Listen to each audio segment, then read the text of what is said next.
l'épidémie de coronavirus, l'Europe entière se confine. L'Espagne a déclaré l'état d'alerte pour 2 Boris semaines dans Johnson demande l'ensemble aux du pays. Britanniques de cesser les contacts et les déplacements non La essentiels. France est le 3e pays européen le plus touché par l'épidémie, avec 674 L'Autriche, morts, de son selon côté, le dernier bilan. a également décidé de fermer tous ses commerces non essentiels. L'Italie, coupée du monde, compte ses morts.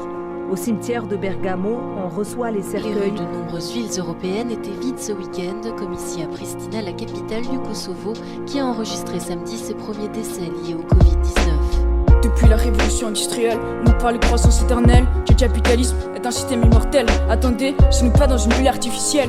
Je m'explique, nous déboisons des forêts, nous asséchons des mers, lacs et marais, nous répondons dans l'air des gaz toxiques, nous allons même jusqu'à bouffer du plastique. Ces quelques exemples constituent à peine une infime liste des problèmes environnementaux causés par l'homme et son foutu ego. Par chance, la mère nature n'a pas la haine. La terre se réchauffe constamment, bizarrement on pense à l'argent. Sur les 5 continents, il y a des alarmes. Hélas, l'homme est trop pris par son vacarme pour voir la mère nature et ses larmes. Un jour, un être minuscule est arrivé, il était tellement petit, personne ne l'a vu entrer. Alors il a profité pour bousiller des milliers de vies ainsi que des idées. D'un coup, le monde entier était apeuré, les gens étaient confinés à la maison, énormément d'entreprises ont été stoppées. Le résultat, une baisse du taux de pollution. Certaines personnes étaient désespérées, elles pensaient qu'on avait tout perdu, d'autres personnes pensaient qu'on avait tout gagné. La vérité, où elle se situe? Je crois que cette fois, pas moyen de faire autrement. On devra prendre notre mal en patience pour découvrir si nous avons eu de la chance avec le coronavirus ou c'était simplement le début de l'effondrement humain.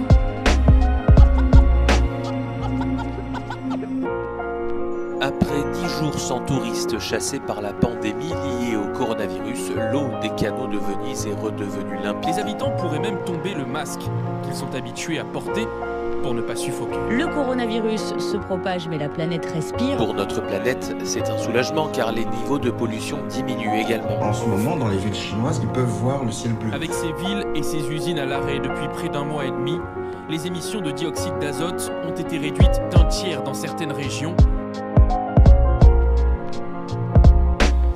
Si on a eu de la chance, qu'on s'entende bien, quand je parle de chance, je pense à une opportunité de changement au niveau mondial et non aux patients souffrant du virus. Quelle malchance! Courage à toutes les familles touchées par cette pandémie, on ne peut pas changer le passé, seulement travaillez-vous par la pensée. Je tiens à remercier les héros du quotidien, boulangers, caissiers, infirmiers et médecins, et les autres que j'ai pas nommés.